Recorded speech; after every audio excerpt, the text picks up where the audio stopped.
So, a lot of beers we know are made with either chocolates or fruits, sometimes flower notes, sometimes even tea. I've had a few tea beers in my time here on YouTube, and most of them, pretty interesting.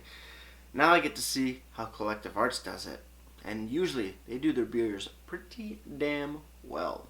Hopefully, this is along the same lines.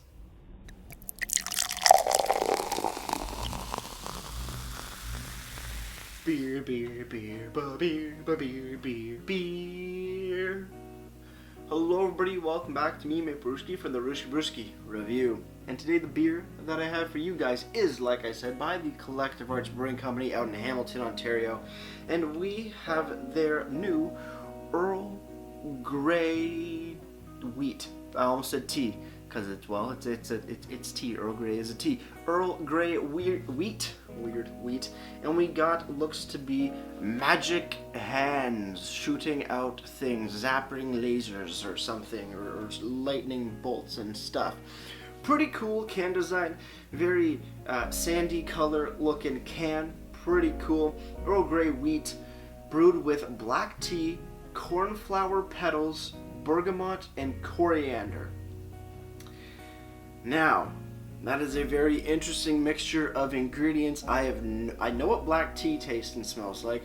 No idea about cornflower petals.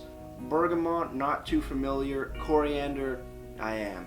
5% ABV, no listed IBUs here on the can, nothing on the website for IBUs, and no IBUs on Untapped. So, we have no idea, and that's totally fine. Nothing left to do but to crack this bad boy open. And let's see what we got. Pouring it into my Collective Arts IPA glass. I know it's not an IPA, but I'm doing it for the matchy purposes.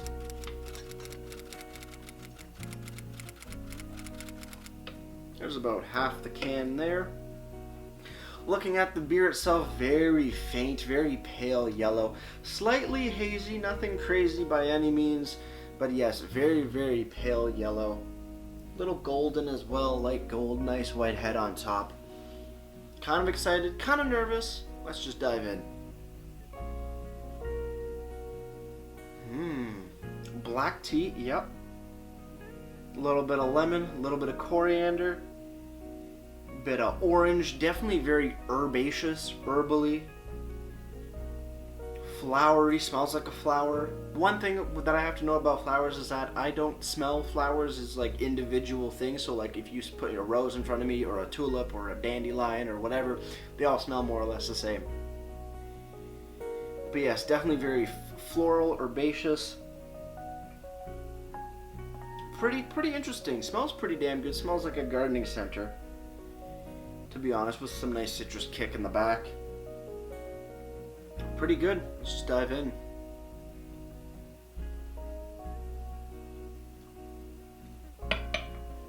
On the flavor, tastes just like a wheat beer, but a lot more mellowed out.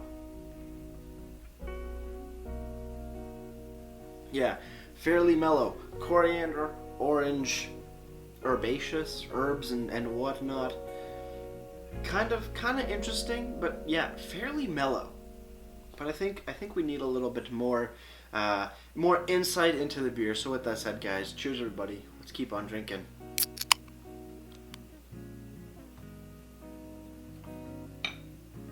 Light, nicely carbonated, but also fairly smooth and velvety. But yeah, very light in flavor. Coriander, orange, herbally, black tea, little bit of I guess that's the bergamot and cornflower petals. Not too distinct. Then again, I don't really know what those taste like because I don't eat bergamot or eat cornflower petals or petals of any sort of thing. But pretty good, easy going, very easy going. It's not boisterous in your face. I think it actually works for the styles of flavors in here. They're not tropical fruity. It's not rich and dark like a chocolate or anything. They're herbally. They're a little bit more mellow of flavors, and having them at a very high degree, I think, would be a little too much for people's palates. But this is quite good. One thing I have to note though, it does remind me a bit of soap, but not in a bad way. Like in the good soaps that you smell and you kind of would be like, this would be kind of cool to enjoy that flavor on your tongue, and this sort of does it in a very safe manner because, well, it's beer, and beer is very, very safe to drink. Pretty cool. I wouldn't say you'd want to smash back a bunch of these beers, but if you're looking for something totally different out of the realm of most beer styles and flavors, or at least in flavor profiles per se, pretty good to change things up for your palate. Looking on the can, Earl Grey wheat brewed with black tea, cornflower petals, bergamot, and coriander, and we got Shazam hands. Bzzz. Pretty damn cool. Very nice. No description, but we do have ingredients, which are water, barley malt, wheat malt, black tea, bergamot oil, cornflower petals, hops, yeast, and coriander. Contains wheat and barley. It is a seasonal release, and the art is by Jude Lakpitahaya. I'm sorry, I totally butchered your last name. From Toronto, Ontario, Canada. On the bottom, for a packaged on date, we have April 9th, 2020. So great information there. ABV, no IBUs, but we got a list of ingredients and a packaged on date. I'm still very bummed that Collective Arts doesn't usually put out a lot more information about the beers on the cans, but they do save that space for the can art. So do what you wish. The good thing though is that when you go over to the website collectiveartsbrewing.com and you go to the beer section, you scroll down a little bit and you find the Earl Grey wheat beer. You do have description, and you do have description, not details. Details just tells you it's seasonal. Description is: Belgian wits are traditionally brewed with orange peel and coriander. So to add flavor and a modern twist on a classic, we enlisted the help of our pals at Genuine Tea. We replaced the orange peel with another classic, Earl Grey. Made with the oil of bergamot, orange citrus, the tea gives this beer a unique flavor while honoring the classic beer style. Damn straight it does. It is a wheat beer at its base, so you do get coriander, you do get your orange peel, but you get that added little spice, that added little oomph, that added little pizzazz, which indicates the hands shooting out lasers or lightning bolts or some sort of other thing. You get that bergamot. You get that Earl Grey. You get that extra herbaceous sort of flavor going on here, which really just, it adds that little bit of extra zing to an otherwise already beautiful style of beer. This thing is, I don't think I've had a wheat beer in quite a while, and this is actually, this is tickling my fancy for sure. Earl Grey wheat on Untappd has been given a 3.55 bottle caps out of 5. That's out of 885 ratings. Moving over to the LCBO, if you do find it there, you will be paying $3.45 for the 473 ml tall boy can. Pretty good price for something this diverse in flavor profile. Pretty damn good.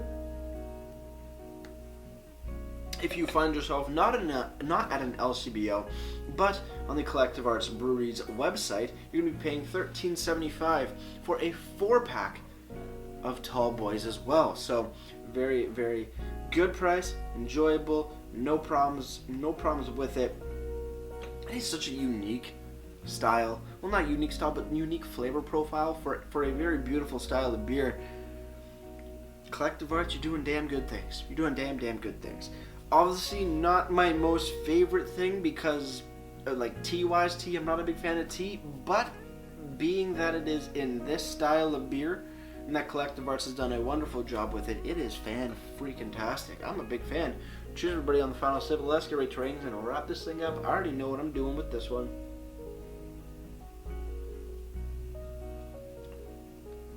It's beautiful.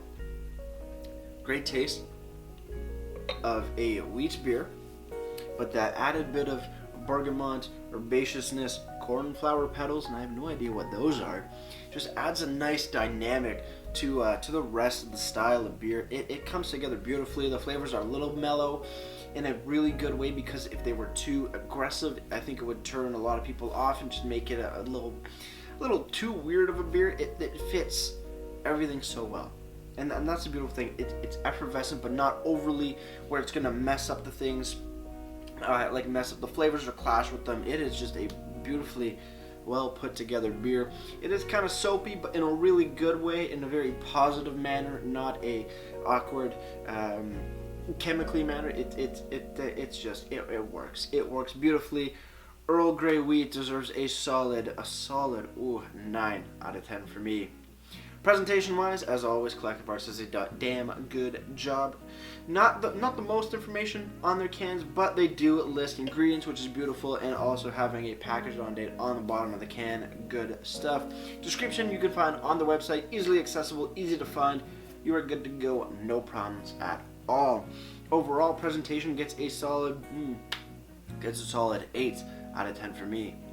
Before I leave you guys, if you have any comments, questions, or beers I want to review in the future, you leave all that information down in the comment box below. If you want to go ahead and like this video or subscribe to me, Maple Brewski, they would greatly appreciate it as well. And with all that said, that's going to do it for me, Maple Brewski. Like I always say, crack a beer and enjoy. Cheers.